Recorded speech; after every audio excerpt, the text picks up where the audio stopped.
Okay, so we can go ahead and start with that snare then. And there's a couple elements. Like I said, there's the explosion factor that I really want, that. But I also want that initial attack. And this is something that the dubstep guys are really getting right. And I can't even think of any off the top of my head, maybe Zed. And there's a handful of others where when they hit that snare, you can just hear it like, it just sounds like you hit it with a baseball bat. Ah, bow! And it's not the ambience of the room, it's just the way they got the attack just right. And we're going to play a little bit in that league. And again, those guys are just really, really good sound designers is what it boils down to. And people that underestimate their skills are just not playing the same game. That's kind of a shame. But anyway, so let's look at how we can make that snare just sound like we're hitting it harder. And I've got the snare routed to 3 and 4 here. Okay, well, that's really not a little bit melodramatic. It's really kind of wimpy. We're going to, let's go ahead and pop that up. And the first thing I'm going to do, for sure, is we're going to get some more attack in there. UAD Transient Designer is an awesome tool for adding smack. And you don't have to have the UAD one, or the SPL, whatever. They were the kind of the original company that figured it out. Now, like every company on Earth has their version. And I would imagine they're all pretty damn good. In fact, I love the Cubase stock envelope one because the Cubase one has one extra knob. That's a release, I think. Kind of gets us closer to that whole, ADSR thing. So anyway, for sure, we're going to crank this attack up. So let's see what my settings are here. We went from this.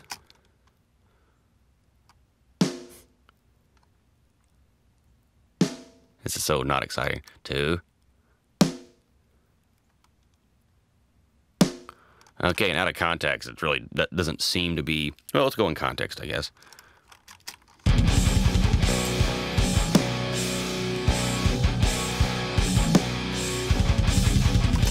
We're still boring, but what we saw happen there, and let's go ahead and do before and after again. All I did was I turned the attack way the hell up and the sustain way the hell down. I'm really trying to emphasize that stick hit. When the second that drum tip hits that head, it should kind of do that thing where Saturn, they do it all the new Star Wars things and all that, where the ring shoots out whenever the planet explodes. I kind of want that kind of thing going on. So I'll turn it kind of wimpier just so you can kind of see what's going on. All right, doom.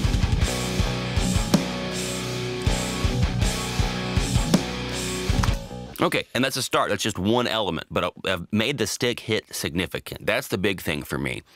Now, it's way too significant. I don't know why the hell my output gain's way the hell up. Something's broke there, but I was probably up to some no good. Let's leave it up. Okay, now you may have noticed we are clipping like crazy.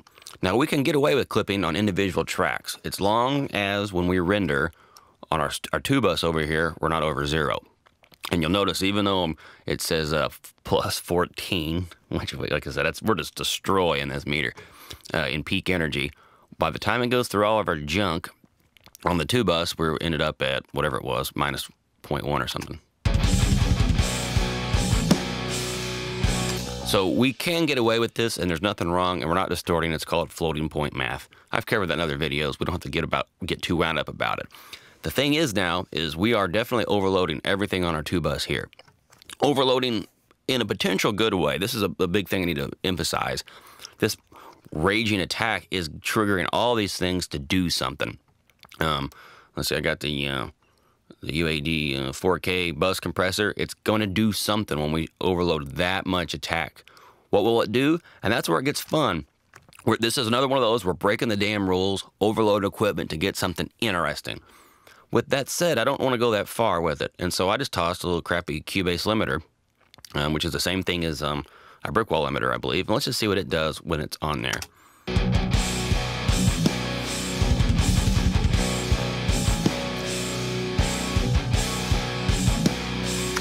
Okay, now what I've done, let me bypass both of these things real quick before.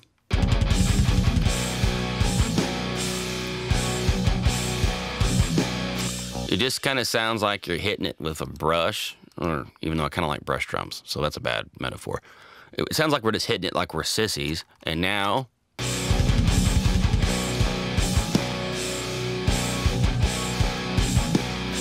We're still kind of sissies, but now it's got a snap in the very beginning.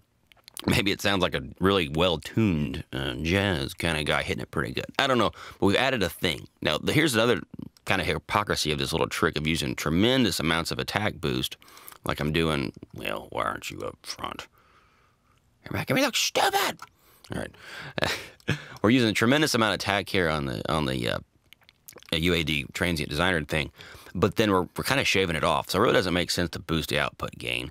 But I was kind of playing around with overloading things on purpose to get a reaction. So let's kind of just tweak here just a little bit to see if we can get a little bit more fury on that front end attack.